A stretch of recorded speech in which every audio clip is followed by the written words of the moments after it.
NCP নিয়ে যদি একটু বলতেন। আমরা প্রথমে কিন্তু দেখছি যে এনসিপি এবং জামায়াত পরস্পরকে নানাভাবে আক্রমণ করছে, মানে আমাকে বেশ কিছুবার মানে ওই আক্রমণের দর্শক বা আমি একটু মধ্যস্থতা করার চেষ্টা করে আমি অনেক গালাগাল খেয়েছি অনেক সময়। কিন্তু ঘটনা হইতেছে যে এনসিপি জামায়াতের কাছাকাছি আসলো, যতই নির্বাচনী জোট বলতেছে, কিন্তু আমি কিন্তু দেখতে পাচ্ছি যে এনসিপির নেতাকে চিফ হুইপ করা হয়েছে বিরোধী দলের। তার মানে এটা আর আদর্শিক জোটের থেকে দূরে না, এটা আদর্শিক জোটে। এখন এনসিপি কি জামায়াতে ইসলামীর মতো হইলো, নাকি জামায়াতে ইসলামী কিছুটা এনসিপির মতো হইলো? মানে এইটার ক্ষেত্রে যদি একটু আপনারা বলতেন। দুইটার খালিদ ক্ষেত্রে ভাই, কিন্তু কেউ কারো দুইটার ক্ষেত্রে কিন্তু না না, আমি বলছি, হ্যাঁ জি আমি বুঝতে পারছি, জি আমাদের কেউ কারোর মতো হয়নি, যে তার মতোই আছে। আচ্ছা জামাত ইসলামী জায়গায় আছে, এনসিপি এনসিপি জায়গায় আছে। আমাদের মধ্যে দেশের স্বার্থে এবং আমি বলবো জনগণের যে আকাঙ্ক্ষা একটা নতুন বাংলাদেশ গড়ার জন্য, ফ্যাসিবাদ মুক্ত দেশ এবং কর্তৃত্ববাদী শাসন থেকে মুক্ত হয়ে করাপশন ফ্রি ইকোনমি, রাষ্ট্রযন্ত্রের সব জায়গায় কোনো দুর্নীতি থাকবে না, এ ব্যাপারে যারা কমিটেড, আমাদের আমির জামাত ঐক্যের আগে এই সব বিষয়গুলো শীর্ষ নেতাদের মধ্যে আলোচনা করেছেন। কিছু কমন পলিসিতে আমরা একমত হওয়ার কারণে কিন্তু আমাদের এই ঐক্যটা হয়েছে। হ্যাঁ, এখন দল তো 11টা, 11টা দলের 11টা চিন্তা, দৃষ্টিভঙ্গি, ভিন্ন মত, তাদের আলাদা কর্মপন্থা, উদ্দেশ্য, লক্ষ্য তো ভিন্ন হতেই পারে, কিন্তু আমরা একটা ইস্যুতে কিছু ভিন্ন মত সহকারে আমরা একমত হয়েছি।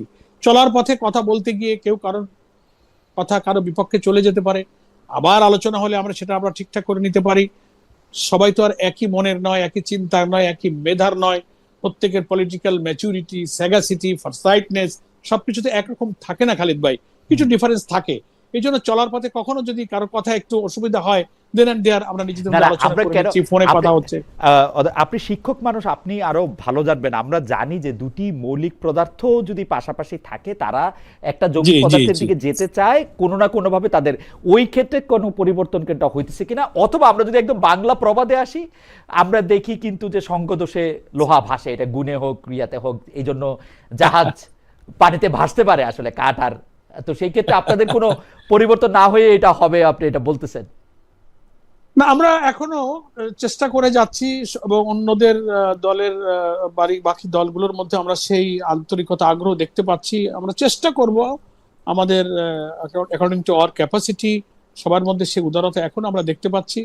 এবার সবাই চাচ্ছে যে এই জোটটা অটুট থাকুক, নানান ইস্যুতে যেন আমরা একসাথে কথা বলতে পারি। সেই জন্য পার্লামেন্টেও কিন্তু আমরা আমাদের জামাত ইসলামের একবারে অ্যাপেক্স বডিতে আলোচনা করেই আমাদের জামাত ইসলামীর পরে এনসিপি, যেহেতু তাদের আসন সংখ্যা আমাদের পরেই তাদের আসন সংখ্যা বেশি, তাই আমরাই আলোচনা করে নিজেরাই একমত হয়েছি যে না, আমরা পরবর্তী যে বড় দল এনসিপি প্রধানকেই আমরা, যেহেতু আমরা অপোজিশন পার্লামেন্টে, তো সেই অপোজিশনের মধ্যে এনসিপি গুরুত্বপূর্ণ দল এবং তার প্রধানকেই আমরা চিফ হুইপ পদটা আমরা অফার করেছি এবং তারাও এটা এগ্রি করেছে।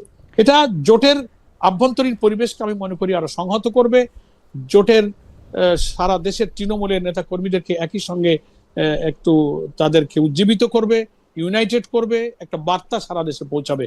সেসব কারণে আমাদের মধ্যে আভ্যন্তরীণ একটা সংহতি আমরা গড়ে তুলে সামনে এগিয়ে যাওয়ার চেষ্টা করছি।